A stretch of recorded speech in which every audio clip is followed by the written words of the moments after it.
By Ella Izzotti, Washington Post. The sexual orientation of two puppets has long been the subject of curiosity. And now a longtime Sesame Street writer has added more reason for speculation. Mark Saltzman, who wrote on several episodes of the children's program over the course of 13 years, said in a recent interview that when he wrote for Bert and Ernie, he thought of them as gay. I always felt that without a huge agenda, when I was writing Bert and Ernie, they were. I didn't have any other way to contextualize them, he told Queerty in an interview published Sunday. Sesame Workshop, which produces Sesame Street, has long tried to shut down speculation over the sexuality of the characters. As we have always said, Bert and Ernie are best friends, the workshop said in a statement Tuesday.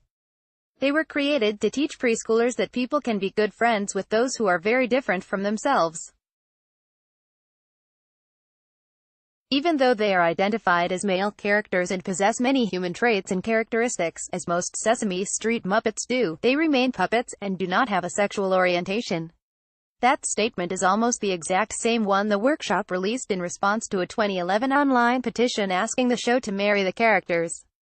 Though the show has insisted that Bert and Ernie do not have a sexual orientation, that hasn't stopped pop culture from playing off the speculation over the nature of their relationship. Musical Avenue Q spoofs Bert and Ernie as Rod, who is gay, and Nikki, who is straight. In 2013, Bert and Ernie were depicted cuddling on a couch and watching the Supreme Court on TV on a 2013 New Yorker cover about the landmark decision that struck down a key part of the Defense of Marriage Act. The cover's artist, Jack Hunter, originally submitted the image on Tumblr. It's amazing to witness how attitudes on gay rights have evolved in my lifetime, Hunter told The New Yorker.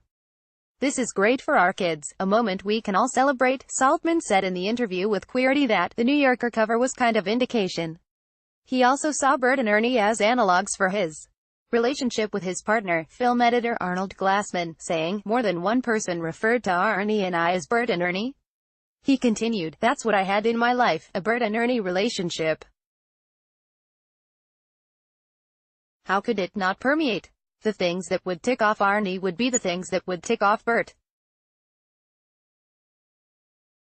How could it not? I will say that I would never have said to the head writer, oh, I'm writing this is my partner and me. Bert and Ernie were among the first Muppets on Sesame Street, appearing in the show's 1969 test pilots.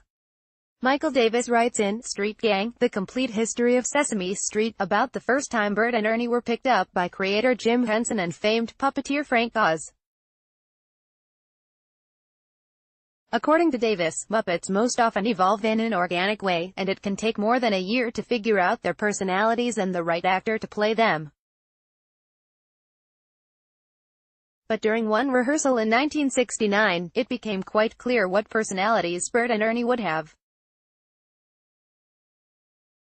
Gradually a relationship emerged which reflected the real-life Jim-Frank relationship. Davis quotes John Stone, writer and director on the show, as saying, Jim was the instigator, the teaser, the cut-up. Frank was the conservative, careful victim. But essential to the rapport was the affection and respect which these two men held for each other. Ernie and Bert were best friends, so it was with Jim and Frank.